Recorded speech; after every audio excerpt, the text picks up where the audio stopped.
તહેવારોના સમયમાં પાલિકાના આરોગ્ય વિભાગની ટીમ ખાદ્ય પદાર્થોના સેમ્પલ લેતી હોય છે અને આ સેમ્પલના રિપોર્ટ મોડા આવતા અધિકારીઓની બેઠકમાં શાસકોએ અધિકારીઓને ઉધડા લીધા છે અને કહ્યું છે કે 2 દિવસમાં રિપોર્ટ આપવાના હોય તો જ ખાદ્ય પદાર્થના સેમ્પલ લેજો।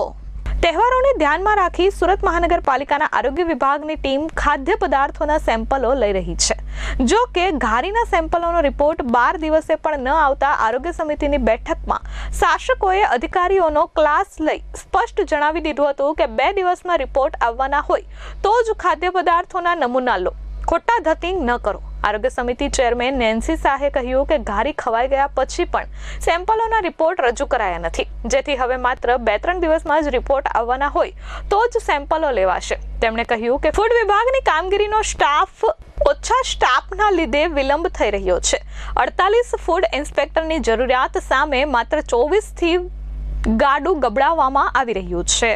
એકચ્યુઅલી એક તાકીદે એક વસ્તુ ધ્યાને આવી છે, એટલે એ લોકોને કહેવું પડ્યું કડક શબ્દમાં કે જ્યારે બી સેમ્પલ લો, અત્યારે આપણા તહેવારો ખૂબ છે, જેમ કે સુરતનો મહત્વનો તહેવાર હતો ચંદીપડો અને હવે છે દિવાળી। મીઠાઈઓનો આપણે ખૂબ આગ્રહી હોઈએ છીએ, મીઠું ગુજરાતીઓ બહુ ખાતા હોય છે, પરંતુ એવું ધ્યાને આવે છે કે સેમ્પલના જે ટેસ્ટ હોય છે બહુ મોડા હોય છે।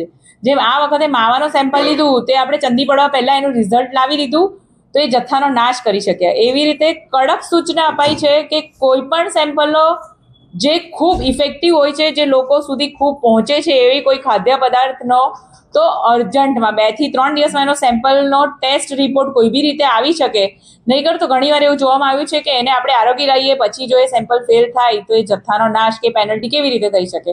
તો આ બાબતે ખૂબ જ કડકાઈથી કહેવામાં આવ્યું છે કે આ પ્રોસિજર જલ્દી કરો, કારણ કે જનરલી આપણા ત્યાં બહુ જ ખૂબ જ ખાદ્ય પદાર્થોનું સેવન વધી ગયું છે। આપણે સુરતીઓ છે, ખાવાના શોખીન છે, તો એ સેમ્પલ જે લીધા હોય છે એમાં થોડી લાઈન હોય છે, પણ આપણું કહેવું એવું છે કે પ્રાધાન્ય એ વસ્તુને આપો જે તહેવારો ચાલી રહ્યા હોય છે અને લોકો એની વધુ ખરીદી કરતા હોય છે।